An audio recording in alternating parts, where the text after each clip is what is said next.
Hello students, chapter 10 Python class object பார்த்துட்டு இருக்கிறோம். So அதில் லாஸ்ட் கிளாஸில் செல்ஃப் அப்படிங்கிற அந்த ஆர்குமெண்ட்டை பற்றி பார்த்தோம். அது வந்து டிஃபால்ட்டாகவே ஃபஸ்ட் ஆர்குமெண்ட்டாக வந்து நம்மளோட பைத்தான் மெத்தடில் இருக்கும், சரி கிளாஸ் மெத்தடில் இருக்கும் அப்படிங்கிறத பார்த்தோம். ஸோ எக்ஸாம்பிள் பாருங்கள், ஆல்ரெடி ஒரு எக்ஸாம்பிள் பார்த்தோம், இன்னொரு எக்ஸாம்பிள் பாருங்கள். ஸோ இந்த கோடிங் பாருங்கள். ஸோ இங்கே நம்ம இங்கே பாருங்கள் கிளாஸ், இங்கே வந்து நம்ம கிளாஸ்க்கு கீவேர்டு இருக்குது. கிளாஸோட நேம் பார்த்திங்கன்னா ஆட் ஈவன். அதுக்குள்ளே பார்த்திங்கன்னா ஒரு ஃபங்க்ஷன் டெஃபினேஷன் இருக்குது. ஸோ கிளாஸுக்குள்ளே வர ஃபங்க்ஷன் டெஃபினேஷனாக நம்ம என்ன சொல்கிறோம் அப்படின்னா மெத்தட் அப்படிங்கிறோம், இல்லை மெம்பர் ஃபங்க்ஷனுங்கிறோம். ஸோ இங்கே செக் அப்படிங்கிறது பார்த்தா மெம்பர் ஃபங்க்ஷன், ஆர்டினரி ஃபங்க்ஷன் தான். கிளாஸுக்குள்ளே நம்ம டிஃபைன் பண்ணியிருக்கனால இது வந்து நம்ம மெம்பர் ஃபங்க்ஷன் என்ன மெத்தட் சொல்கிறோம். அதுக்குள்ளே வந்து ஒரு இஃப் கண்டிஷன் கொடுத்துருக்கோம், இஃப் எல்ஸ் கொடுத்துருக்கோம். ஓகே, இதுதான் கிளாஸோட ஸ்ட்ரக்சர். ஓகே, கிளாஸோட டெம்ப்ளேட் தான் இது. அது கீழே பார்த்தீங்கன்னா n equal to odd even. So odd even அப்படிங்கிற பார்த்தா நம்ம கிளாஸோட நேம். ஸோ அந்த கிளாஸோட நேம் பக்கத்தில் ப்ராக்கெட் போட்டிருக்காங்க. இதுதான் வந்து ஆப்ஜெக்ட் கிரியேட் பண்ணக்கூடிய மெத்தட். ஸோ அதுக்கு லெஃப்ட் சைடில் பார்த்தீங்கன்னா n இருக்குது, n தான் வந்து ஆப்ஜெக்ட். ஸோ இந்த ஆட் ஈவன் அப்படிங்கிற கிளாஸுக்கான ஆப்ஜெக்ட் எதுன்னு பார்த்தீங்கன்னா n. ஸோ ஃபஸ்ட்டு இந்த ஆப்ஜெக்ட் கிரியேட் பண்ணுறோம் என்னன்னு. Okay, next x equal to int of input of entire value. So second line இந்த லைன் தான் பிரிண்ட் ஆகுது, இந்த லைன் எக்ஸிக்யூட் ஆகுது.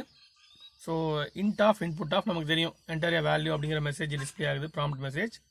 ஒரு வேல்யூ கொடுத்துருக்காங்க 4, அந்த 4 இன்டிஜராக கன்வெர்ட் பண்ணி எக்ஸில் ஸ்டோர் பண்ணிடுவோம். இப்போது எக்ஸில் வந்து வேல்யூ 4 இருக்குது. அடுத்து n டாட் செக் அப்படின்னு பாருங்கள், n டாட். ஸோ நம்ம டாட் ஆப்ரேட்டர் அப்படின்னு பார்த்தோம். To access the members of the class we are using dot operator பார்த்துருந்தோம். ஸோ n டாட் செக் அப்படின்னா, ஸோ அந்த என்கிறது பார்த்தீங்கன்னா ஆட் ஈவன் அப்படிங்கிற கிளாஸோட ஆப்ஜெக்ட். ஸோ அந்த கிளாஸோட செக்குங்கிற ஃபங்க்ஷன் ஆக்சஸ் பண்ண போகிறோம். உள்ள பேராமீட்டர் எக்ஸ் இருக்குது. ஸோ நம்ம சென்ட் பண்ணுற ஃபங்க்ஷனில் ஒரே ஒரு பேராமீட்டர் இருக்குது, அது எக்ஸ். பட் நம்ம முன்னாடி சொல்லியிருந்தோம், நம்ம ஒரு பேராமீட்டர் யூஸ் பண்ண போகிறோம் அப்படின்னா கண்டிப்பாக ஃபங்க்ஷனில் 2 பேராமீட்டர் இருக்கணும். பட் நம்ம யூஸ் பண்ணுற பேராமீட்டருக்கான ஒன்று, இன்னொன்று அந்த டிஃபால்ட்டான செல்ஃப் ஒன்று இருக்கணும். ஸோ அதே மாதிரி தான் இங்கே இருக்குது பாருங்கள், செல்ஃப் கமா நம். ஸோ நம்ம கொடுக்குற வேல்யூ எங்கே போயிடும் அப்படின்னா எக்ஸுக்கு, நமக்கு போயிடும். ஏன்னா செல்ஃப்க்கு வந்து ஆட்டோமேட்டிக்காக பைத்தான் வேல்யூ அசைன் பண்ணிக்கும் அப்படிங்கிறத பார்த்தோம். ஓகே, உள்ள பார்த்தீங்கன்னா இஃப் நம் மாடுலஸ் 2 ஈக்குவல் டு 0. ஸோ நம்ம 2 டிவைட் பண்ணால் ரிமைண்டர் 0 வருதா, இது நமக்கு தெரியும். நம்ம மாடுலஸ்னாவே remainder of the integer division. நம் மாடுலஸ் 2 அப்படின்னா 4 மாடுலஸ் 2, 4 12 டிவைட் பண்ணி ரிமைண்டர் 0வான்னு செக் பண்ணுறா. எஸ் 0 தான். உடனே அந்த கண்டிஷன் ட்ரூவாக இருந்தால் பிரிண்ட் நம் இஸ் ஈவன் நம்பர். கீழே வந்து நம்மள என்ன வேல்யூ இருக்குன்னா 4 இருக்குது. ஸோ 4 இஸ் ஈவன் நம்பர் வந்துருச்சு. இதே செகண்ட் அவுட்புட்டில் பார்த்தீங்க அப்படின்னா அதே மாதிரி எக்ஸிக்யூட் ஆகுது. என்டர் வேல்யூ 5 கொடுத்துருக்காங்க, 5 வந்து எக்ஸில் ஸ்டோர் ஆயிரும். ஸோ இங்கே வந்து நம்மளை வந்து பார்த்தீங்கன்னா 5 ஸ்டோர் ஆகும். இங்கே நம் மாடலஸ் 2 பார்த்தீங்கன்னா 5 மாடலஸ் 2 கண்டிஷன் ஃபால்ஸு, ஏன்னா 1 வரும். அப்போ 1 ஈக்குவல், ஏன்னா 5 மாடலஸ் 2னா 5 12 டிவைட் பண்ணால் ரிமைண்டர் வந்து 1. அப்போ 1 ஈக்குவல் 0 கண்டிஷன் ஃபால்ஸ்னால் எல்ஸ் பாட்டுக்கு வரும். அங்கே நம் இஸ் ஆட் நம்பர். அப்போ நம்மள 5 இருக்குது. ஸோ 5 இஸ் ஆட் நம்பர் அப்படிங்கிறது வந்திருக்கு. ஸோ இதில் இந்த ப்ரோக்ராமில் என்ன தெரிஞ்சுக்கிறோன்னா, நம்ம யூஸ் பண்ணக்கூடியது ஒரு பேராமீட்டர் எக்ஸ் அப்படிங்கிற ஆர்குமெண்ட்டு, அது வந்து நம்மங்கிற பேராமீட்டருக்கு அனுப்புகிறோம். பட் அப்படி இருந்தாலும் அங்கே 2 ஆர்குமெண்ட் இருக்கணும், 2 பேராமீட்டர் இருக்கணும்.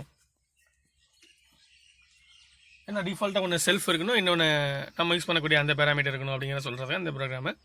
ஓகே, நெக்ஸ்ட் பாருங்கள், constructor and destructor and Python. இது நம்ம C++ல படிச்சிருப்பீங்க இந்த கான்செப்ட்டு.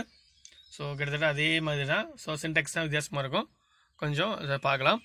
ஸோ கன்ஸ்ட்ரக்டர் பாருங்கள், constructor is a special function that's automatically executed when the object is created. Object of the class is created. So constructor அப்படிங்கிறது ஒரு special function. அது automatic execute ஆகுமா எப்போனா, ஆப்ஜெக்ட் கிரியேட் பண்ணும்போது, ஒரு கிளாஸுக்கு ஆப்ஜெக்ட் கிரியேட் பண்ணும்போது ஆட்டோமேட்டிக்காகவே இந்த கன்ஸ்ட்ரக்டர் அப்படிங்கிற ஒரு ஸ்பெஷல் ஃபங்க்ஷன் எக்ஸிக்யூட் ஆகுது. Okay, in Python there is a special function called init. So பைத்தானில் இனிட்னு ஒரு ஸ்பெஷல் ஃபங்க்ஷன் இருக்குது, that acts as a constructor. So நம்ம C++ல நீங்கள் பார்த்துருப்பீங்க, அந்த கிளாஸ் நேமே வந்து நம்ம கன்ஸ்ட்ரக்டராக யூஸ் பண்ணுவோம். இங்கே அப்படி இல்லை, ஸ்பெஷலாக ஒரு ஃபங்க்ஷன் இருக்குது, இனிட்டுங்கிற ஒரு ஃபங்க்ஷன் இருக்குது, அதுதான் வந்து கன்ஸ்ட்ரக்டராக வந்து ஆக்ட் ஆகுது. Okay, it must begins and ends with the double quote, so double underscore. So init என்ன பண்ணணும், முன்னாடி பின்னாடியும் இனிட்டுக்கு முன்னாடி பின்னாடி டபுள் அண்டர்ஸ்கோர் இருக்கணும். Begins and ends with double underscore சொல்கிறாங்க இனிட் ஃபங்க்ஷனுக்கு. This function will act as an ordinary function.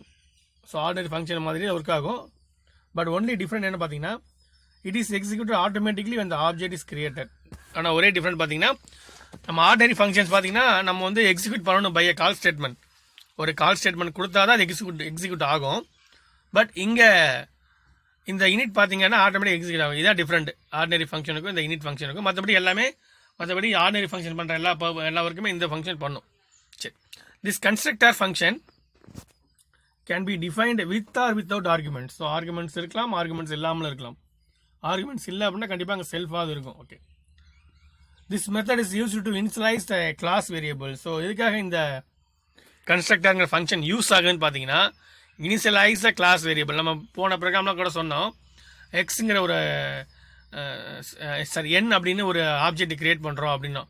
அது ஆப்ஜெக்ட் கிரியேட் பண்ணி என்ன பண்ண போகிறோன்னா, அங்கே மேலே இருந்த அங்கே மேலே இருக்கக்கூடிய அந்த அந்த ஆர்குமெண்ட்ஸ் இருக்குது பார்த்தீங்களா, அதுக்கு வந்து ஆர்குமெண்ட்ஸ், அதுக்குள்ள ஃபங்க்ஷன் இருக்கக்கூடிய வேரியபிள்ஸ் இதெல்லாம் வந்து நம்ம இனிஷியலைஸ் பண்ணுவோம். இப்போ நம்ம இதுக்கு முன்னாடி ப்ரீவியஸ் செஷனில் பார்த்த ப்ரோக்ராம் வந்து மார்க் 1, மார்க் 2, மார்க் 3 இருந்துச்சு, அது பார்த்துருப்போம். ஸோ அதெல்லாம் வந்து கிளாஸ் வேரியபிள். அந்த கிளாஸ் வேரியபிள்ஸை வந்து இனிஷியலைஸ் பண்ணுறது இந்த முன்னாடி பேஜில் பாருங்கள், இந்த ப்ரோக்ராம் பாருங்கள். இதில் பாருங்கள், எஸ் அப்படிங்கிறது ஆப்ஜெக்ட்டு. இந்த ஆப்ஜெக்ட் கிரியேட் பண்ணும்போது என்ன ஆகும் அப்படின்னா, ஆட்டோமேட்டிக்காக கன்ஸ்ட்ரக்டர் எக்ஸிக்யூட் ஆகும். கன்ஸ்ட்ரக்டர் இல்லாட்டி கூட எக்ஸிக்யூட் ஆகும். அது என்ன பண்ணோம்னா, இந்த மார்க் 1, மார்க் 2, மார்க் 3ங்கிற 3 அந்த கிளாஸ் வேரியபிளுக்கு இனிஷியலைஸ் பண்ணும். இங்கே கொடுத்துருக்காங்க, அதனால் அந்த வேல்யூ இனிஷியலைஸ் பண்ணும். இல்லை அப்படின்னா ஆட்டோமேட்டிக்காக நல் வேல்யூ 0 வந்து இனிஷியலைஸ் பண்ணி வச்சுக்கும். இது நம்ம C++ படித்த கான்செப்ட் தான், அதே தான் இங்கே. ஓகே, இப்போ நம்ம என்ன தெரிஞ்சுக்கிற கன்ஸ்ட்ரக்டரை பற்றி. கன்ஸ்ட்ரக்டர்னு ஒரு ஸ்பெஷல் ஃபங்க்ஷன் இருக்குது, ஆட்டோமேட்டிக் எக்ஸிக்யூட் ஆகும். இங்கே வந்து பார்த்தீங்கன்னா இனிட் அப்படின்னு ஒரு ஃபங்க்ஷன் இருக்குது. அந்த யூனிட் முன்னாடி பின்னாடியும் வந்து டபுள் அண்டர்ஸ்கோரில் ஸ்டார்ட் ஆகணும். இது நார்மல் ஃபங்க்ஷன் மாதிரி ஆக்ட் ஆகும். பட் என்ன டிஃப்ரெண்ட் பார்த்தீங்கன்னா, இது வந்து ஆட்டோமேட்டிக்காக எக்ஸிக்யூட் ஆகும். தென் இது வந்து கிளாஸ் வேரியபிள்ஸ் வந்து இனிஷியலைஸ் பண்ண யூஸ் ஆகுது. ஸோ அப்படிங்கிறத நம்ம தெரிஞ்சுக்கிட்டோம் இந்த இதில். ஓகேவா? சரி, சின்டெக்ஸ் பாருங்கள். சின்டெக்ஸ் அப்படின்னா நீங்கள் அந்த இது நிறைய பேர் இது எல்லாத்தையும் சின்டெக்ஸ் நினச்சிக்கிறாங்க, எல்லாத்தையும் சேர்த்து. அது பார்த்தே தெரியும், இருந்தாலும் சில பேருக்கு பாருங்கள், டெஃப் யூனிட் மேலே ஒரே பிளாக்ல இருக்கும், அது எல்லாமே சின்டெக்ஸா அப்படின்லாம் கேட்டிருக்காங்க. So def unit self args பாருங்கள், டெஃப்ங்கிற கீவேர்டு இருக்கணும். ஏன்னா இது நார்மல் ஃபங்க்ஷன் மாதிரி தான். ஸோ நம்ம நார்மல் ஃபங்க்ஷன் மாதிரி அதை டிஃபைன் பண்ணுறோம். டெஃப் யூனிட்டுங்கிறது special function, act as a constructor. It must begins and ends with an underscore சொன்னோம். ஸோ டபுள் அண்டர்ஸ்கோர் அங்கே சிங்கிள் மாதிரி தெரியும். டபுள் அண்டர்ஸ்கோர் நீங்கள் போடும்போது டபுள் அண்டர்ஸ்கோர் போட்டு எழுதுங்க யூனிட். ஸோ இப்படி போட்டு எழுதுங்க. அதுக்கு ப்ராக்கெட்டில் பார்த்தீங்கன்னா செல்ஃப்னு கண்டிப்பாக ஒன்று இருக்கணும். அதுக்கு அடுத்து ஆர்குமெண்ட்ஸ் இருக்கலாம், இல்லாமல் இருக்கலாம். அதனால தான் அந்த ஸ்கொயர் ப்ராக்கெட்டில் கொடுத்துருக்காங்க. அப்புறம் கோலன், அப்புறம் ஸ்டேட்மெண்ட்ஸ் இருக்கலாம். கீழே பாருங்கள், கிளாஸ் சாம்பிள். கிளாஸுக்குள்ள டெஃப் யூனிட்னு ஒரு ஸ்பெஷல் ஃபங்க்ஷன், கன்ஸ்ட்ரக்டர் ஃபங்க்ஷன். இது வந்து கிளாஸ் வேரியபிள் இனிஷியலைஸ் பண்ண போகுது. ஓகே, அதுக்குள்ளே பார்த்தீங்கன்னா print constructor of class simple ஒரு லைன் கொடுத்துருக்காங்க. Self dot num. ஸோ நம்மள் இருக்க வேல்யூவை செல்ஃப் டாட் நமக்கு எடுக்கிறாங்க. அடுத்து பிரிண்ட் வேல்யூ, த வேல்யூஸ் வந்து நம்ம கொடுத்துருக்காங்க. S = sample of 10. ஸோ எப்போ இந்த எஸ்ங்கிற ஆப்ஜெக்ட் கிரியேட் ஆகுதோ அப்போ தான் இந்த யூனிட்டுங்கிற ஃபங்க்ஷன் எக்ஸிக்யூட் ஆகும். அதோட வேலை என்னென்னா, அங்கே இருக்கிற வேரியபிள்ஸுக்கு கிளாஸ் வேரியபிள்ஸ் வந்து இனிஷியலைஸ் பண்ணுறது அதோட ஒர்க்கு. ஸோ இதை நான் பார்த்துருந்தோம். ஸோ கீழே பாருங்கள், அந்த அதுக்கான அவுட்புட் கொடுத்துருக்காங்க. ஓகே,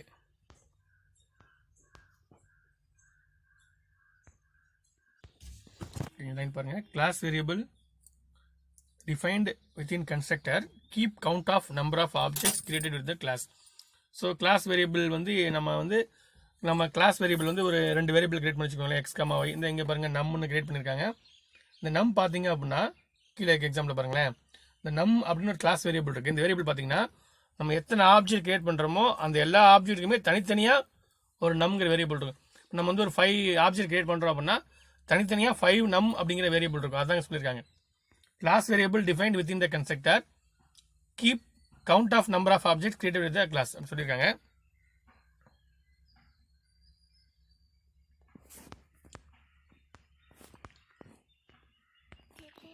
இந்த எக்ஸாம்பிள் பாருங்க, கிளாஸ் சாம்பிள் அப்படின்னு இருக்கு. உள்ள வந்து num = 0 அப்படின்னு ஒரு கிளாஸ் வேரியபிள் டிக்ளேர் பண்ணியிருக்காங்க. அது இல்லாமல் அந்த டெஃப் யூனிட், இப்போ யூனிட்டுங்கிறது நம்ம கன்ஸ்ட்ரக்டர் ஃபங்க்ஷன் தெரியும், அதுக்குள்ளே வேர்னு ஒரு வேரியபிள் இருக்குது. ஸோ இது ரெண்டுக்கும் பார்த்தீங்கன்னா கீழே பாருங்களேன், ஸோ வேர் இருக்குது, உள்ளுக்குள்ள கோடிங்ஸ் இருக்குது, ஸ்டேட்மெண்ட்ஸ் இருக்குது. Okay, sample S1, S2, S3 மொத்தம் 3 ஆப்ஜெக்ட் கிரியேட் பண்ணியிருக்கோம்.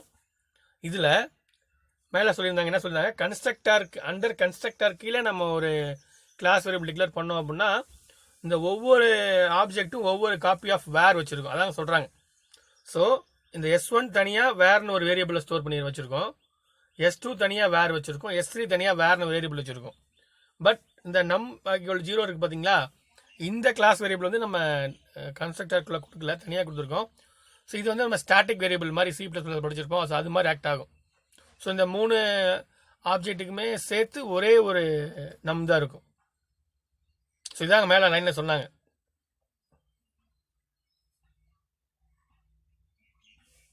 ஓகே, நல்லா பார்த்துக்கோங்க. இப்போ இந்த 3 ஆப்ஜெக்ட்டுக்குமே தனித்தனியாக வேர் இருக்கும். பிகாஸ் வேர் வந்து கன்ஸ்ட்ரக்டருக்குள்ள நம்ம டிக்ளேர் பண்ணியிருக்கோம். ஆனால் ஒரே ஒரு காப்பி தான் நம் இருக்கும். ஏன்னா வந்து கன்ஸ்ட்ரக்டருக்குள்ள தரல, தனியாக வெளியே கொடுத்துருக்குறோம். ஸோ அந்த நம் வந்து ஒரு காப்பி தான் இருக்கும். ஸோ இதோட எக்ஸிக்யூட் பண்ணல எப்படி ஆகுதுன்னு. ஸோ நம்ம கிளாஸ் பார்த்தோம்னா கிளாஸோட நேம் சாம்பிள். ஓகே, ஃபஸ்ட்டில் எக்ஸிக்யூட் ஆக போகிறது இந்த S1 equal to sample. So சாம்பிளுங்கிற கிளாஸ் உள்ள ஒரு பேராமீட்டர் கொடுத்துருக்குறோம், வேல்யூ கொடுத்துருக்கோம். அந்த ஆப்ஜெக்ட் கிளாஸ்க்குள்ளேயே ஆப்ஜெக்ட் கிரியேட் பண்ணும்போது ஒரு வேல்யூ கொடுத்துட்டோம். ஓகே, ஆப்ஜெக்டோட நேம் பார்த்தீங்கன்னா S1. ஸோ இந்த object is created, the special function init will be executed, that is constructor சொல்லி படிச்சிருந்தோம். ஸோ கன்ஸ்ட்ரக்டர் எக்ஸிக்யூட் ஆக போது இந்த ஃபர்ஸ்ட் ஆப்ஜெக்ட் கிரியேட் பண்ணும்போது ஸோ 15ங்கிற வேல்யூ எடுத்து கன்ஸ்ட்ரக்டருக்குள்ள போகிறோம். வேர் அப்படிங்கிற ஆப்ஜெக்ட் கிரியேட் ஆகும்போது இந்த வேரியபிள் கிரியேட் ஆயிரும். வேர் அப்படின்னு வேரில் 15 ஸ்டோர் ஆயிரும் வச்சுங்களேன். இங்கே வந்து பார்த்தா சாம்பிள் டாட் நம்ம ஏன் இங்கே சாம்பிள் போட்டிருக்காங்க, இது முன்னாடியே பார்த்துருந்தோம். ஒரு கிளாஸ் வேரியபிளை அந்த கிளாஸோட ஃபங்க்ஷனுக்குள்ளே நம்ம யூஸ் பண்ணும்போது இந்த கிளாஸ் நேம் கொடுக்கணும் அப்படின்னு முன்னாடி தான் பார்த்துருந்தோம், ப்ரீவியஸ் எக்ஸாம்பிள்ஸில் பார்த்துருந்தோம். ஸோ சாம்பிள் டாட் நம் ப்ளஸ் 1 அப்படின்னா நம்மோட வேல்யூ 0 இருக்குது, இப்போ நம்மளோட வேல்யூ 1 மாதிரி இருக்கும். வேரோட வேல்யூவை செல்ஃப் டாட் வேல்யூ அசைன் பண்ணுறாங்க. Print the object value is var. So the object value அப்படிங்கிற line print, the object value is வேரில் என்ன இருக்குன்னா 15 இருக்கும். இந்த count of object created equal to sample dot நம்மள என்ன இருக்கும் அப்படின்னா 1 இருக்கும். 1 தானே. இப்போ சாம்பிள் டாட் நம்மள வந்து 0 இருந்துச்சு, இப்போ அதை 1 மாத்திரம். இந்த object value is 15, the count of object created equal to போட்டு 1 வந்துருக்கும். செகண்ட் லைன் பாருங்க, S2 equal to sample 35. So again இப்போ என்ன ஆகும், 35 தனியாக இப்போ இன்னொரு வேரில் ஸ்டோர் ஆகும். திருப்பி சாம்பிள் டாட் நம் அது என்ன ஆகும் அப்படின்னா முன்னாடியே சொன்னோம் தனித்தனியாக வேர் இருக்கும். ஆனால் நம் வந்து ஒரு காப்பி தான் சொன்னோம். ஆல்ரெடி நம்மள என்ன இருந்துச்சு 1 இருந்துச்சு, இப்போ 2 மாறும். அப்போ பார்த்தீங்கன்னா இந்த ஆப்ஜெக்ட் வேல்யூ இஸ் 35, இந்த count of object created equal to 2 அப்படி வந்துருக்கும். நெக்ஸ்ட் 45 என்ன வந்திருக்கும், இந்த object value is 45, the count of object created equal to 3 அப்படிங்கிற மாதிரி நமக்கு வந்திருக்கும். ஸோ அங்கே பாருங்கள், அவுட்புட் வந்து நம்ம வந்திருக்கு, ஆப்ஜெக்ட் வேல்யூ வந்திருக்கு. ஸோ நம்ம இங்கே தெரிஞ்சுக்கிற விஷயம் என்னன்னு பார்த்தீங்கன்னா கிளாஸுக்குள்ளே கிளாஸ் வேரியபிள் இருக்குது. அதே வந்து அந்த கிளாஸுக்குள்ளே இருக்கக்கூடிய கன்ஸ்ட்ரக்டருக்குள்ளே நம்ம வேரியபிள் டிக்ளேர் பண்ணுறோம் அப்படின்னா நம்ம கிரியேட் பண்ணுற ஒவ்வொரு ஆப்ஜெக்ட்டுக்கும் தனித்தனியாக அந்த கன்ஸ்ட்ரக்டர் கீழே இருக்கக்கூடிய வேரியபிள் கிரியேட் ஆகும், அதாவது வேர் கிரியேட் ஆகும், வேறு மாதிரி. பட் நம்ம நம்மனு கொடுத்துருக்கோம், அந்த மாதிரி கொடுத்துருந்தோம் அப்படின்னா ஒரு காப்பி தான் இருக்கும். ஸோ அதான் இந்த எக்ஸாம்பிள் தெரிஞ்சுக்கிறோம். Class variable is similar to static type in C++. So static அப்படின்னு நம்ம C++ படிச்சிருப்போம். ஸோ அதே மாதிரி தான் இங்கே கிளாஸ் வேரியபிள் இருக்கும் அப்படின்னு சொல்கிறாங்க. ஸோ டெஸ்ட்ரக்டர் பாருங்கள், destructor is also a special method, a special function gets executed automatically when the object exits from the scope. So object exit ஆகும்போது ஸ்கோப்பை விட்டு அந்த கிளாஸ் ஸ்கோப்பை விட்டு எக்ஸிட் ஆகும்போது தான் இந்த டெஸ்ட்ரக்டர் ஒர்க் ஆகும். It just opposite to constructor. So constructor ஆப்போசிட்டாக இருக்கும். இன் பைத்தான் டெல் அப்படின்னு ஒரு மெத்தட் இருக்குது, டெல் ஃபங்க்ஷன் இருக்குது. ஸோ டெல் ஃபங்க்ஷன் பார்த்தீங்கன்னா அதுவும் பிகின்ஸ் அண்ட் எண்ட்ஸ் வித் அந்த அண்டர்ஸ்கோர் கொடுத்துருக்காங்க. டெல் அப்படின்னு ஒரு இருக்குது. டெல்லையும் பார்த்தீங்கன்னா டிஃபால்ட்டாக செல்ஃப் அப்படின்னு அந்த பேராமீட்டர் வந்துடும், வேறு எந்த பேராமீட்டர் டெல்லுக்குள்ளே வராது. Method is used as destructor. Okay, கீழே எக்ஸாம்பிள் பாருங்கள்.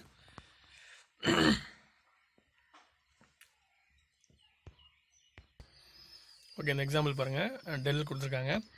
ஸோ கிளாஸ் சாம்பிள் நம் அந்த கன்ஸ்ட்ரக்டர் இருக்க பார்ட் பார்த்தீங்கன்னா நம்ம மேலே பார்த்தது தான். டெஸ்ட்ரக்டர் மட்டும் இங்கே எக்ஸ்ட்ரா ஆட் பண்ணியிருக்காங்க. ஸோ டெஸ்ட்ரக்டர் எப்போ எக்ஸிக்யூட் ஆகும் அப்படின்னு பார்த்தோன்னா அந்த ஆப்ஜெக்ட் வந்து எக்ஸிட் ஃப்ரம் த ஸ்கோப் அப்படின்னு சொன்னோம். ஓகே, கன்ஸ்ட்ரக்டர் கிரியேட் பண்ணும்போது S1 S2 S3 அந்த ஆர்டரில் கிரியேட் பண்ணியிருக்கிறோம் அந்த ஆப்ஜெக்டை.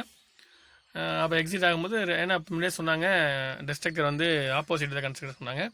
அப்போ அது ஃபஸ்ட்டு டெஸ்ட்ரக்ட் பண்ணது பண்ணோம் அப்படின்னு டெலிட் பண்ணுறது. S3 ஃபஸ்ட்டு 45 ஃபஸ்ட்டு டெலிட் பண்ணோம், 35 அடுத்து 15 அடுத்து, அதுக்கடுத்து அந்த மாதிரி டெலிட் பண்ணோம். Okay, public and private data members பாருங்கள். ஸோ நம்ம C++ பொறுத்த வரைக்கும் அந்த ப்ரைவேட் ப்ரொடெக்டட் பப்ளிக் ப்ரொடெக்டட்னு ஒன்று பார்த்துருப்போம். இங்கே ப்ரொடெக்டட் கிடையாது, ரெண்டு தான், public and private data members தான். ஸோ பாருங்கள், இந்த variables which are defined inside the class is public by default. பாருங்க, நம்ம ஒரு கிளாஸ்க்குள்ள டிஃபைன் பண்ணிட்டாவே அந்த வேரியபிள் வந்து பப்ளிக் வேரியபிள் அப்படின்ட்டாங்க. டிஃபால்ட்டாக பப்ளிக்கில் இருக்கும் அப்படின்னு சொல்லிட்டாங்க. நம்ம C++ என்ன இருக்கும், டிஃபால்ட்டாக ப்ரைவேட்டாக சொல்லுவோம். பட் இங்கே டிஃபால்ட்டாகவே பப்ளிக்காக தான் இருக்கும். These variables can be accessed anywhere in the program using dot operator.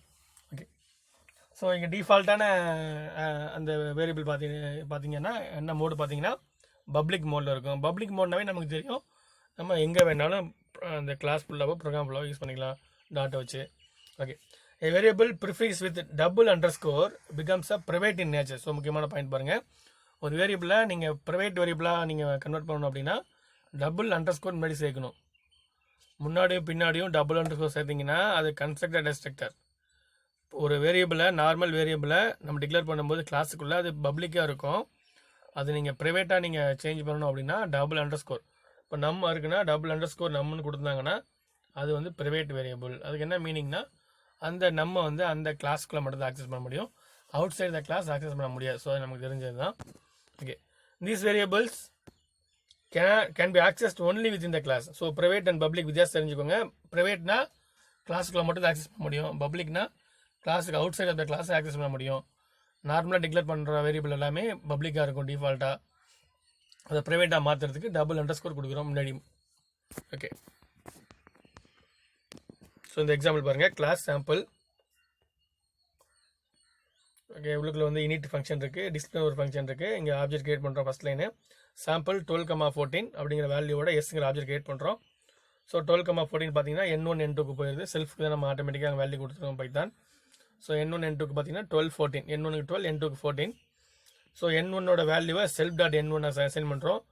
N2ஓட வேல்யூவை செல்ஃப் டாட் N2. அந்த N2 பாருங்கள் ப்ரைவேட்டாக யூஸ் பண்ணுறோம், அதான் செல்ஃப் டாட் N2ன்னு கொடுத்துருக்காங்க. அப்போ ப்ரைவேட்டாக N2வை ப்ரைவேட்டாக மாற்றிட்டோம். இப்போ ப்ரைவேட் அப்படின்னா இந்த கிளாஸ் சாம்பிளுக்குள்ள மட்டும் யூஸ் பண்ண முடியும், outside the sample class we can't use. Okay, அது அசைன் பண்ணுங்க. எஸ் டாட் டிஸ்பிளே பாருங்கள். ஸோ டிஸ்பிளேங்கிற ஃபங்க்ஷனுக்குள்ளே போவோம். Class variable 1 equal to self dot N1. Okay, நமக்கு வந்து பிரிண்ட் ஆகும். அடுத்து கிளாஸ் வேரியபிள் 2க்கு செல்ஃப் டாட் N2, ஏன்னா இந்த கிளாஸுக்குள்ளே யூஸ் பண்ணுறோம். அப்போ இதுவும் பண்ணுறோம். அப்போ class variable 1 equal to self dot N1 வரும். Class variable 2 equal to self dot N2ல என்ன இருக்குது அப்படின்னா 14. அப்போ class variable 1 equal to 14, 12, class variable 2 equal to 14 அப்படின்னு நமக்கு வந்துடும் டிஸ்பிளேக்கு. ஸோ அதுக்கு அடுத்து பாருங்கள், இந்த லைன் பாருங்கள், இதான் இங்கே கொடுக்குற லைனு.